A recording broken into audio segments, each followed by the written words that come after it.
It's time to wake up, world. I don't know if anyone's told you this yet or not, but America no longer stands as the lone world superpower. China, Russia, and Iran have created a strong axis that now stands to replace the void created by American weakness. The big question is now, what does Israel do? Israel relied on the great American superpower, but now what? I'm Joshua Waller. Stay tuned for more right here at the Israel Guys.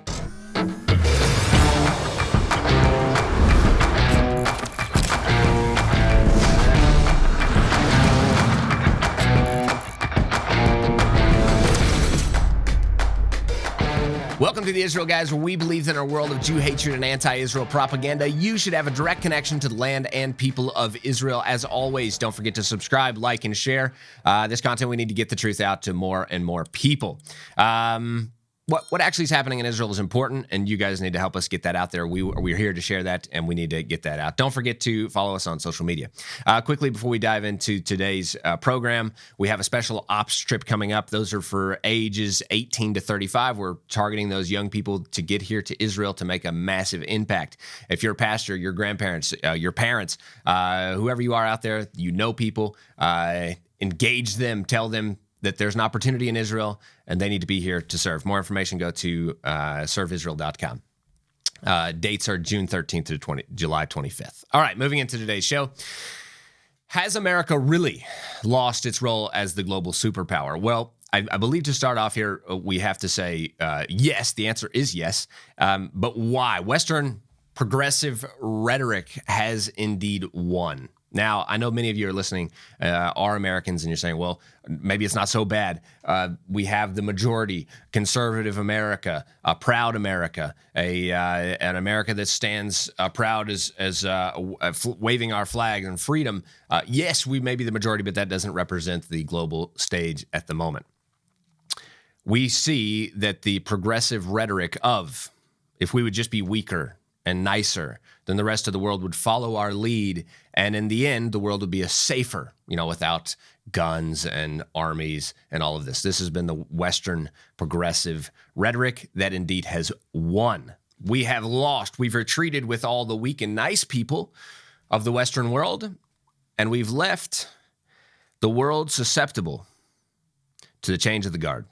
Everything that our grandparents fought for and won and changed the world and gave the world in freedom now stands at risk of complete loss. Today, we're living in a world of the change of the guard, a different world, a world where America withdraws its troops from key Middle Eastern locations, leaving a vacuum here for radicalization that is happening here in Samaria. In the Middle East in general, also affecting Samaria. We have the Iraq withdrawal in 2011. We have many failures on the American Middle Eastern front. We have the most recent being Afghanistan. We have 2012, where we didn't enforce a red line in Syria. Russia moved in, took over there. A broad brush here. 2015 was a massive decline in the American global situation in allowing Iran the means to a nuclear, a path to a nuclear weapon. We have the JCPOA, which we signed the deal with Iran to create that nuclear weapon. We provided, through the signing of that bill, hundreds of billions of dollars to go towards that path of a weapon to Iran. And also, more than just the path to the nuclear weaponization and the nuclear weapon of Iran, we have Iran stood as the global sponsor to terrorism, and America backed that. Awful, evil, but that's when we started to lose. We started to lose our global standing. Our allies no longer thought of us as someone that could stand behind them. Eric Levine, as a columnist at the JNS News, says this. At its core, however, the JCPOA, the deal with the Iran deal, was a shift in American Middle East policy away from Israel and towards Iran, from America's closest ally in the region to a regime that has been at war with the U.S. since 1979.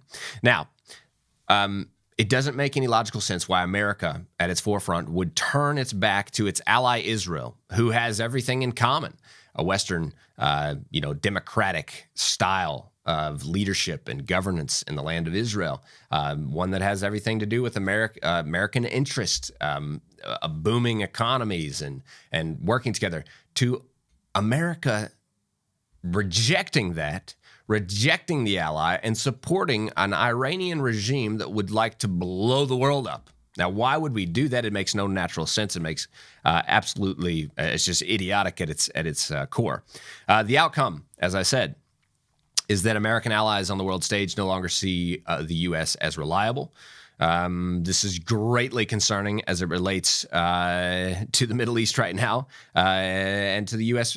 Position now. Now we have Israel facing a very hostile Middle East without the reliable support of America.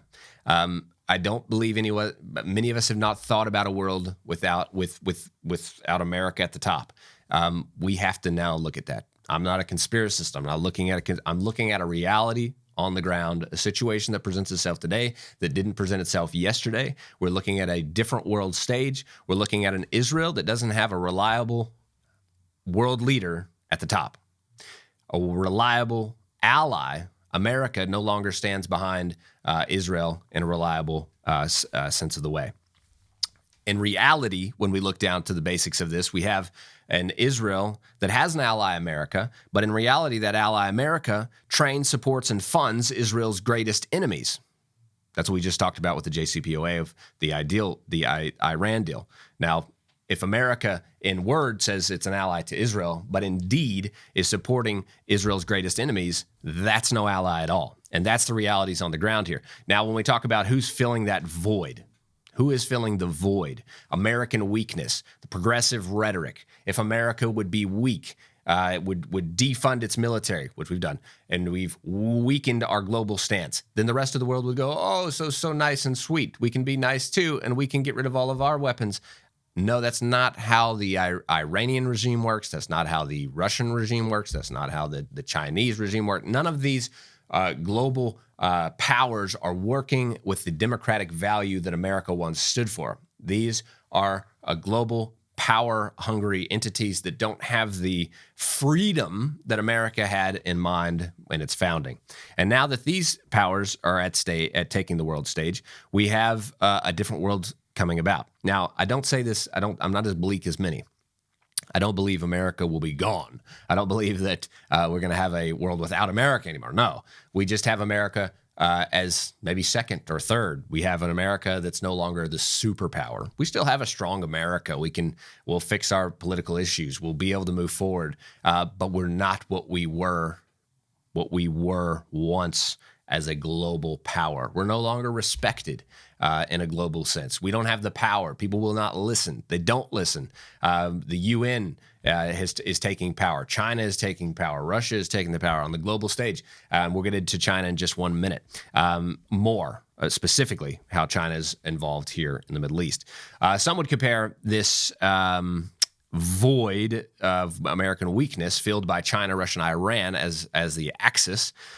They would compare that to 1930s with Germany, Japan, and Italy. Now, that may be a little bleak, but this is for some, this would be the scenario. Now, to talk about China is certainly taking lead in the Middle East. We would say where America once stood strong. I don't believe America had the right policies here. We didn't have a strong Israel stance, and because we didn't have a strong Israel supportive stance, meaning Israel in all of Israel's God-given territory, America never had that policy. America's always had the policy of a two-state solution. Even under Trump, he wanted to make a Palestinian state. To me, that's the downfall of America. If we look back in history, the moment that the British Empire fell was because they no longer stood with Israel. They opposed Israel. They trained Israel's enemies to fight Israel. What is America doing? We've just gone through that. They're no longer supporting Israel unconditionally. Unconditional support for Israel, no matter what and how and when. That is gone. Now they're supporting Israel's enemies with some sort of so-called support of Israel that doesn't have a lot of tangible realities to it. When you're supporting proxy wars against Israel, That's no longer the ally position. And that's why I believe in a big scope of the way America is falling, because this is how the world works. It works off of how you relate to Israel. And your nation will rise and fall based on that relationship. I believe that's true. The most historic backed statement that could be made. Look at every other empire in world history. How they treated Israel will be how their end came. If they lost support of Israel, their end was near. We saw that. We see that in recent history with the British, and we see that happening now before our eyes with America. Now, what do we have? China is growing a lead in the region. China recently scored a reconciliation agreement between Saudi Arabia and Iran. Now, maybe we think, well, that's not such a huge deal. Well, it is a big deal because China is now being recognized as a global partner with Middle Eastern nations to bring these deals, to be a negotiator on the world stage. China wasn't filling this position when America did. America is not filling that position because of weakness. Now China is filling the gap. China's definitely taken the lead above Russia and Iran as the global lead in this area. Maybe some would say the world, but specifically we're talking about the Middle East. China has recently made a massive move in Egypt, increasing its trade up 20% in 2022. Massive in Turkey, advancing relations with Turkey.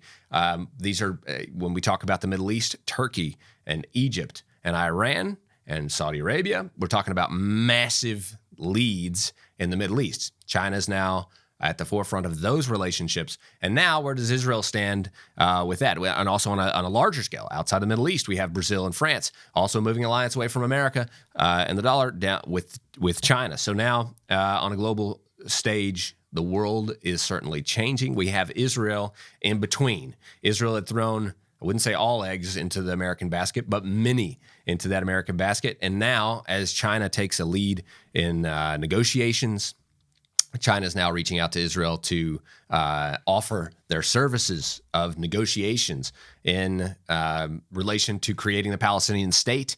They're offering, it hadn't been signed yet, but they have offered their services to Israel to negotiate between the so-called Palestinians, call them local Arabs, to create the 23rd Arab state. Now, obviously, why would we need a 23rd Arab state when we have only one Jewish state, 22 Arab states, 50 Arab majority nations in the world? Makes no sense. But again, China's taken up where the America left off in relation to Israel and creating this two-state solution. With that being said, Israel stands at a very vulnerable place. Israel is a small country. Israel stands as a very powerful and technologically advanced, but small. Israel is a small nation in a very big world. Support for Israel is downing around the world. We see American support, obviously, as we've said, is crumbling. We have Iran is obviously no friend of Israel in the deepest sense of the way.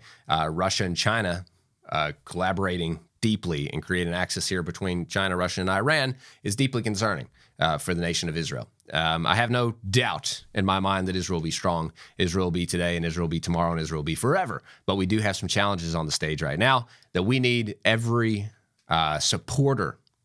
If you're an American supporter, let's try to hold America accountable. Maybe we could turn this ship around. I don't know. We'll do our best as we can. We shall say the truth, speak the truth at every moment. But I did want to just bring this to light as we are walking in the middle of a new dynamic on the world stage. It's our responsibility, whether we agree or how or whatever is happening on this global stage. It's our responsibility to tell you what is happening. And this is from our perspective as we sit here in the heartland of Israel, and we see these dynamics changing, to let you know. Now, with that being said, I want to invite you again to come. I know that may be the most ridiculous thing to ask of anyone, but I think it's the most important thing. When Americans put their feet on the ground in this area, of Judea and Samaria. Put your feet in Israel. It's the number one thing that progressive left is scared of, because if you know the truth, if Americans actually knew the truth of what was happening here in Israel, there would be no chance of America turning its back on this country. There would be no chance of America supporting proxy wars against the one and only state of Israel. How ridiculous is that? They're scared of you coming and seeing what's actually happening. So I'm inviting you right now, again, the special ops team, and if our young people could get this will be the life source of America. If our young people could understand what's happening here in Israel, take it home with them and change the next generation, that's where it's at. So I'm inviting you once again to come on the special ops trip. If you've got young people that you know of from 18 to 35, come June 13th to July 25th. We need you here in the heartland of Israel to get a understanding of the reality on the ground. The support of Israel is needed like now and more than any other time in history. Israel stands as a beacon of light and hope to a dark and crazy world. A crazy world. And we must now support Israel like we never have before. Guys, thank you for joining me today with this. It's a bit cutting edge. It's a little bit, maybe people could be scared. Don't be scared. Just get your head in the game. It's not time to settle down in a cave somewhere. It's time to get out and get about and let the world know what's happening. It's time to make a change. It's time to get involved. As always, subscribe, get the conversation going below. And as always, tune out the fake news and tune in to what is actually happening here in the heartland of Israel. We'll be back every Monday through Friday with your direct connection to the land and people of Israel.